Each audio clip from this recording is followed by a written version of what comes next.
ઔદ્યોગિક નગરી અંકલેશ્વર જીઆઈડીસીમાં ચોરીની વધુ એક ઘટના સામે આવી છે, જ્યાં એક ફેક્ટરીને નિશાન બનાવી અજાણ્યા તસ્કરો આશરે 30,000 રૂપિયાની કિંમતનો સામાન ચોરી કરી રફુચક્કર થઈ ગયા છે. આ અંગે ફેક્ટરી સંચાલકે અંકલેશ્વર પોલીસ મથકે સત્તાવાર ફરિયાદ નોંધાવી છે. મળતી વિગતો અનુસાર અંકલેશ્વરમાં રહેતા અને જીઆઈડીસી સ્થિત રાજેશ ફાર્માસ્યુટિકલ નામના કારખાનાના સંચાલક વિકાસ બળદેવભાઈ પ્રજાપતિએ જીઆઈડીસી પોલીસ મથકે નોંધાયેલી ફરિયાદ મુજબ ગત 2 જુલાઈના રોજ સાંજે તેઓ રાબેતા મુજબ પોતાની ફેક્ટરી બંધ કરીને ઘરે ગયા હતા.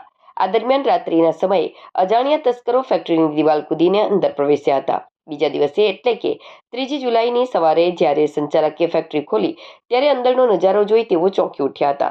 ફેક્ટરીમાં ઇલેક્ટ્રિકલ રૂમનો દરવાજો ખુલ્લો હતો. અંદર તપાસ કરતા રૂમમાંથી 5 HP અને 3 HPની 2 ઇલેક્ટ્રિક મોટર તેમજ અંદાજે 20 મીટર જેટલો કિંમતી કોપર વાયર ગાયબ હતો. તસ્કરો આ તમામ સામાન તેની અંદાજિત કિંમત રૂપિયા 30,000 જેટલી થાય છે ચોરીને ફરાર થઈ ગયા હોવાનું માલુમ પડ્યું હતું. ચોરીની આ ઘટના અંગે બનાવના સમયે તાત્કાલિક ફરિયાદ નોંધાઈ નહોતી, પરંતુ ગઈકાલે ફેક્ટરી સંચાલક દ્વારા અંકલેશ્વર પોલીસ સ્ટેશનમાં સત્તાવાર રીતે ફરિયાદ દાખલ કરવામાં આવી છે.